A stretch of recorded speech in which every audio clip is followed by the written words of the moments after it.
So some years ago, I found myself in a sort of accidental experiment with my children. And I discovered something that was really very obvious and yet somehow seemingly quite radical. What I discovered is that children really are born to learn, but that we can't trust them. So at that time, we were living near Barcelona, which is where our 3 children were all born. And our 2 eldest, who were about 9 and 10 at that time, were going to a very alternative primary school. And it just wasn't really feeling like a good fit anymore, so we decided to take them out, and for the time being, we would try learning from home until we found a different school. And so we reorganized our work as best we could, and we moved from our little townhouse rental up to a house, an old house, which was at the top of a little village in the hills near Barcelona. And this place was spacious and quiet and surrounded by woodlands, and it was really the perfect place for this experiment, accidental experiment. And so I felt quite confident with this new adventure. I felt like I knew what this was going to look like. I knew I wouldn't be a teacher, but I felt like I'd be a kind of an inspiring facilitator. I would lead the way on purposeful learning adventures. We would be busy and productive. We would be doing really interesting things all the time. And I had folders filled with leaflets about museums and activities and all these things we could do and days out.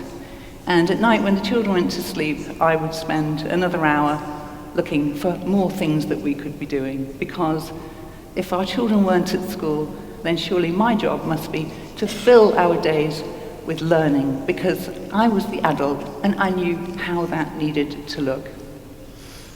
So very quickly up there on the hill, and this vision fell apart because my children didn't really want to do the things that I thought they should be doing. They weren't that keen on my suggestions necessarily. They didn't really want me to organize their days. They certainly didn't want me to take them on learning adventures. What did they want to do? They just wanted to do the things they wanted to do, the things that they were interested in. And so none of it looked at all like I thought it was going to look, and this made me feel incredibly nervous, and I would get very jittery. And many times each day I would think, is this enough? Are we doing enough? Am I doing enough? And I would start to worry. I would worry about math and biology and physics, and I would worry about GCSEs and A-levels, and I would worry about university. When I started to worry, I would try to take control. I would try to make it look like I thought learning needed to look. And so I would bore them with long answers to short questions. I tried to make them do things that were more worthwhile. I would try to sneak the learning in. And most of all, I would want them to produce something, write something out for me, some kind of proof of learning. And of course, the more I tried to control what they did, the more I tried to make it look like learning needed to look for me, the more they resisted, and the less it all flowed. And so, a few months into this adventure, I started to see the magic. Every day I was amazed by the things that they wanted to talk about and the knowledge they had. And sometimes I was just baffled, and I would say, well, how do you know that? And oftentimes they weren't really sure how they knew that. These new interests were born from this quiet space. Some of those interests are still alive and well all these years later, and they've become the basis of formal studies. They've become ideas for careers. And some of them just sort of popped up and disappeared again just as fast, but probably smoothly paving the way for the next thing to come along. We had a coin collection.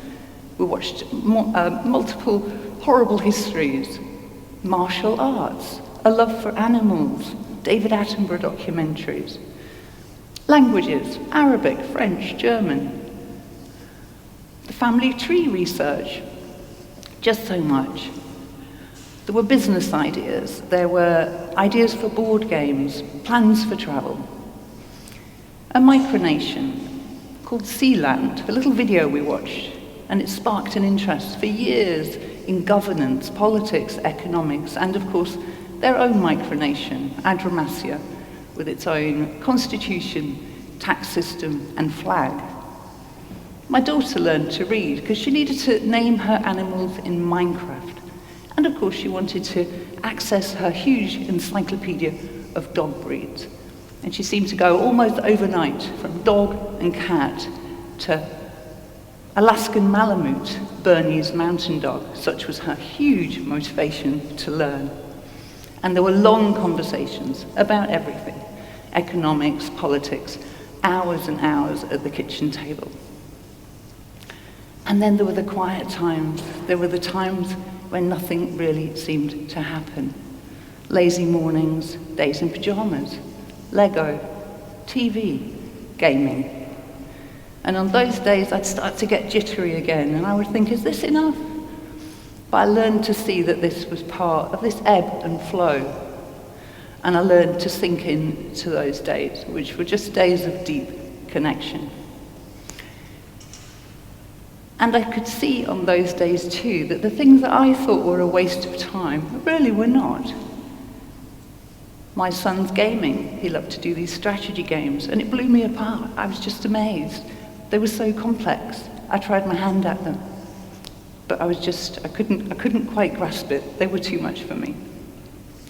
And so I learned to stop looking for the things that weren't there, and I started to pay attention to what was there. Learning. Organic, messy, challenging, frustrating, but mostly joyful, inevitable, quiet. I couldn't pick it apart, biology, maths, physics. It was all just one big mess. It was inevitable and it was unpredictable. And I realized now how absurd it felt that I ever thought that I would lead the way in this. And you were more likely to find me on my phone, in the kitchen, sneakily looking something up just to keep up with the conversation. And so I realized that my definition of learning was so conditioned and so narrow and so limited compared to theirs. I particularly saw a few things. The first was that they never distinguished between play and learning, or fun and learning. It was all the same. It certainly didn't have that hierarchy that we all have as adults of children's activities, from the absolute waste of time to the very worthy. They just got on with the thing that they wanted to do. My son one day, he came into the kitchen. He was looking a bit stressed, a bit on edge, and I said, oh, what's up? And it turned out he was playing his strategy game, and he needed to get to the last level. It was extremely difficult. He'd been trying for quite a while. He was determined to get there. He said, I'm just going to relax for a while. I'm going to take 10 minutes out. I'm going to do some German. I said, oh. And he picked up a German textbook, and he sat there for 10 minutes with his nose in a German textbook. And he put the book down, and he sighed deeply, and he dragged himself back to his video game. I thought, wow, the game, it requires grit and determination, and the German is fun and relaxing. Yeah, but why not? The second thing I noticed, they needed no external validation ever. They didn't need praise or encouragement, didn't need to be pushed through or pulled through or cajoled. They were just following the threads of their own curiosity. It was all intrinsically motivated. They couldn't care less what the adults thought. Their learning journeys were theirs. The third thing I noticed was that they had no fear of failing. There was no comparison. No one was judging. No one was giving grades. So they were very brave. They could do anything they liked. And yeah, there was frustration sometimes, but they never felt shame around their learning, about what they couldn't do. And lastly, of course, they were all so different. Different things were meaningful to each one of them. They learned about different things. They were passionate about different things, and they engaged with them differently. And so, as I watched them, I realized that my view of learning was so, as I say, just so limited. And during that first year, I came across the term unschooling, first coined by John Holt, a New York educator from the 1970s. Unschooling. I was delighted. It was a word for what we were doing. And I asked one of my children, I said, what do you think of this word, unschooling? And he thought for a moment. He said, well, I don't really like it because it's got nothing to do with school. I said, oh, well, what would you call it? And he looked at me as though I was making a big deal out of things. And he said, well, I would just call it living, probably. I said, oh, of course, this is living. And learning and life, of course, they're just woven together. And learning was woven into every thread of my children and, of course, of my own lives.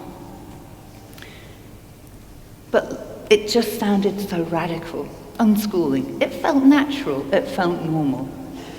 But it did sound so radical. And if you've ever come across the term unschooling in any kind of mainstream press, you'll have probably seen a phrase like, parents who let their children do anything they want, or even worse, children who are allowed to choose what they learn, the horror. So why is it so radical? Why is it so radical to trust children? What are we scared of? What are we afraid of? Chaos? Anarchy? They'll never learn anything worthwhile, we think. A number of parents have said to me over these years, they've said that their child would never learn anything unless they were made to. And that just feels like such a sad and pessimistic view of humanity to me. And so we only need to do a little bit of research to think, actually, this is not such a radical idea. We can look at hunter-gatherers and indigenous people who, for a long time, never needed a word for this, living through learning. And more recently, we can look at neuroscience, we can look at psychology, to know that we know how the brain works, we know how we learn, and we know what human beings need to thrive in life. We are all born with a huge drive to learn. And if you look even at a small baby and how they're exploring the world with their hands, their mouth, their eyes, and you watch that same child grow, learning to walk and to talk. We don't control any of that. We can't, because we can't. We know we can't. If we could, we probably would. But we know we can't. We can reach out a hand and we can help to steady them. Or we can answer their babbling first words. And most of all, what do? We give them confidence. We let them know that we know they'll learn what they need to learn. We enjoy it with them. And so, as we grow, we don't lose that curiosity. The things that we need to learn for our survival, to thrive, we're driven to learn those things. So when something is meaningful to us, and it resonates with us, we don't need awards, we don't need prizes, we don't need pushing. It's the learning journey itself that takes us through. And our reward is in the learning. Our reward is in the learning of that new skill, the acquiring of that. And of course, it has to be meaningful to us. So my favorite quote about learning is by Mary Helen Immordino Yang, and she is a professor of neuroscience, psychology, and education at the University of Southern California. And she says, it is literally neurobiologically impossible for us to think deeply about things we don't care about. We have to care. We have to be emotionally engaged. And of course, we are all so different.